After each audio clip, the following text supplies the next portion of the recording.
Where is the meat of the pattern? How do we know that?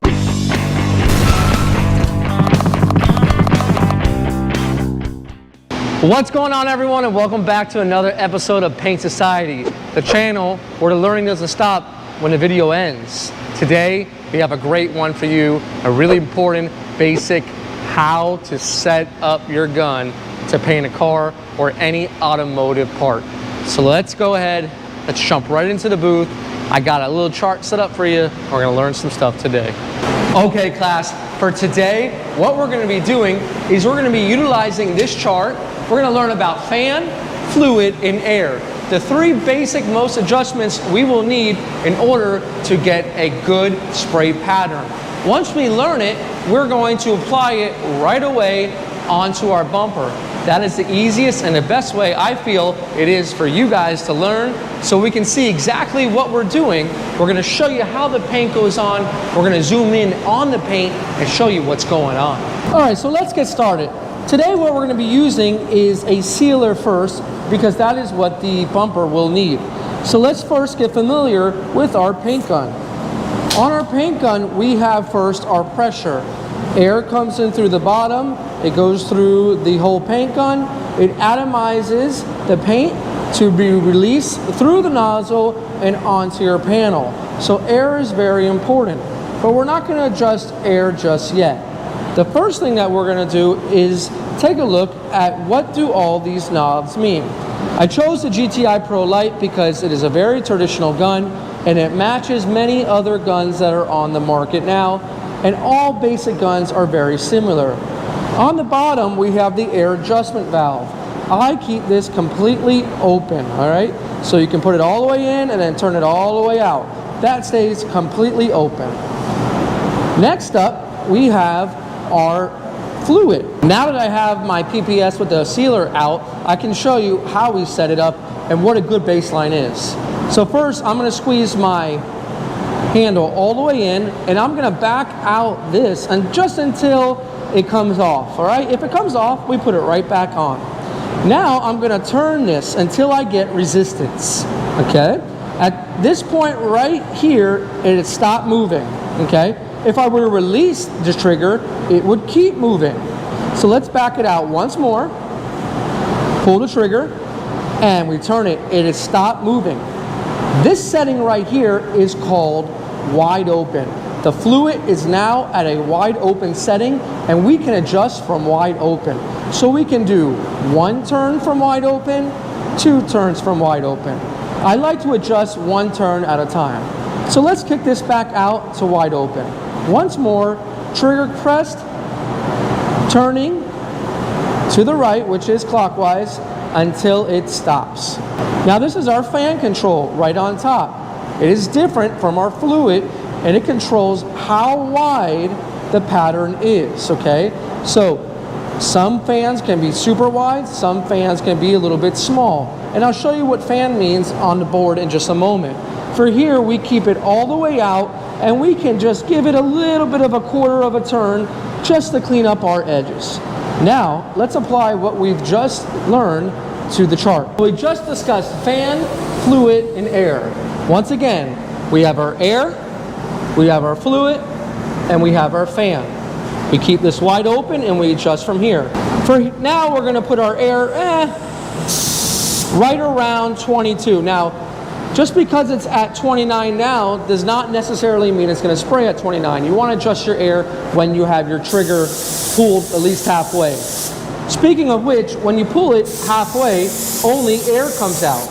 If you pull it more, you have your fluid coming out. So this right here is the pattern we're going to discuss now. This is how we want our pattern to look. It should never be top heavy or bottom heavy.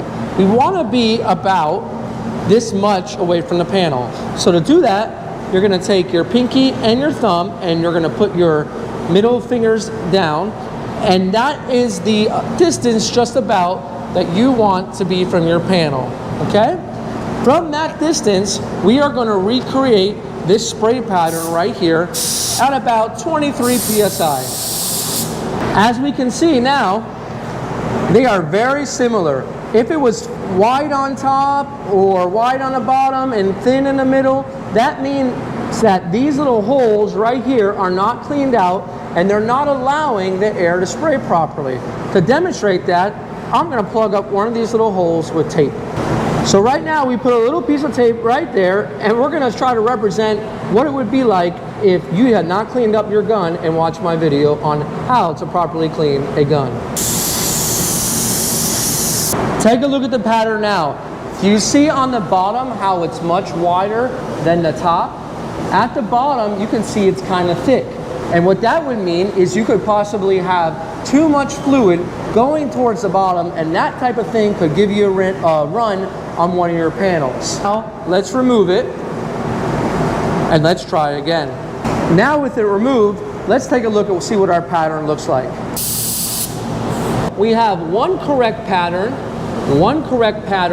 and one pattern that kind of goes off to the side and is fat on the bottom. Over here we have a nice pattern, like I said, because it's nice and even.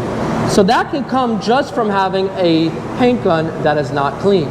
Now let's discuss when we can use our fan and dial it in, and what some of the capabilities of the actual gun are. What we're going to be doing now is turning our fan all the way in. Now when you turn your fan in, your pressure actually raises. Well, it doesn't actually raise on a gauge, but you're sending so much more paint to a small area rather than spreading it out on a fan. Remember, a wide fan is like this. When you dial it all the way in, you're taking all that paint and bringing it down into one little circle. So you can run it really easy.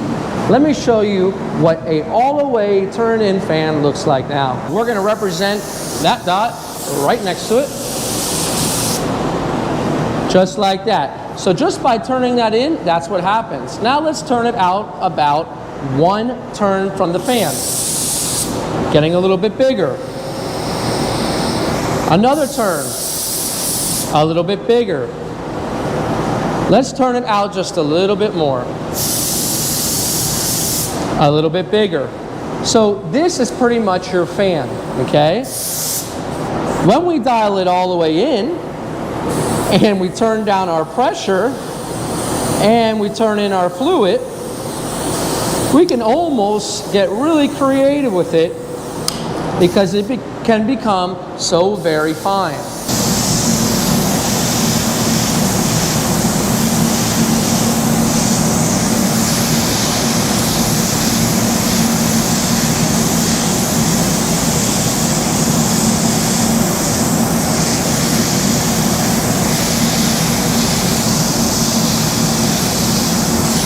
Did you guys see that? I barely triggered it. Okay, you don't have to pull it all the way. You can barely pull it, and it kind of is like a little bit of an airbrush. So if you got an area that you need to kind of just blow in air at the corner of a door where maybe you burn through, you can kind of open up your fan a little bit. You can turn in your fluid, and you can lower your pressure, dust it on. Now all that is fun, right? But is it really going to help you to write your name on a car? Yeah, it might be pretty cool, but we need to know where we should be spraying when we have our gun optimized for the perfect settings.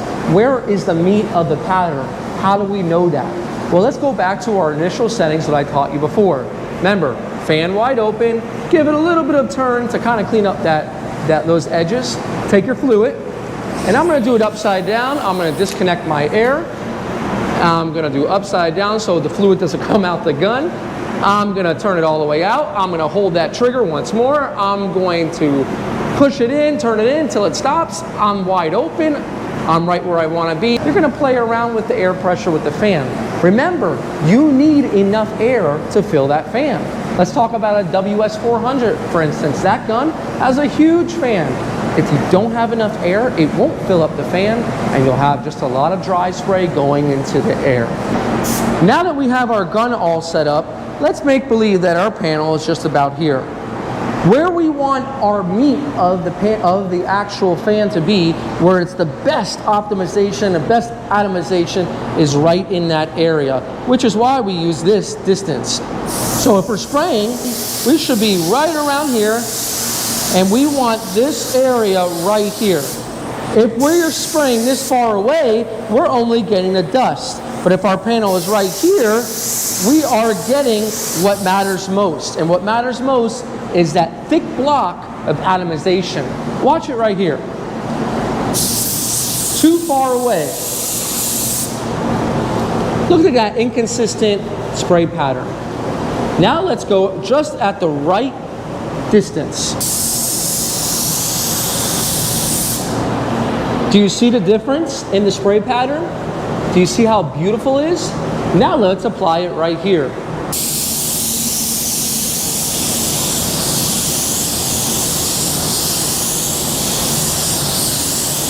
Okay, so we just applied what we learned here with air pressure fluid in your fan, and we applied it to our bumper. So we took our chart and now we're applying it to see it work in real life. Let's take a look. So what we have here is we just sprayed our sealer. Now this will dry flat, and then we have the edge of our fan. Now we like to have a very nice soft edge, and look at the droplet size. Do you see how fine they are? Okay. Let's make believe that we had a lower pressure. Remember that video on how to spray clear coat, and I discussed atomization and how big droplets do not like each other and they just kind of sit out there, and we want fine droplets? Well, that is exactly what we have here. So what I'll do now is I'll continue that about 80% overlap over the whole bumper. Take a look at those fine droplets. Nice and smooth, just what we want. Remember, this is a sealer.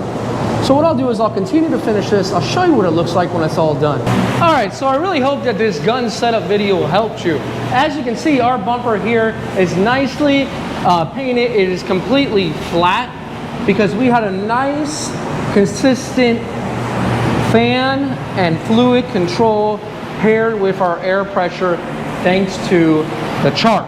If you guys have any further questions, make sure you drop a line down in the comments. Give me some time. I always get back to my comments. And this is Brian from Paint Society reminding you, don't overthink it. It's just paint. I'll see you guys in the next one.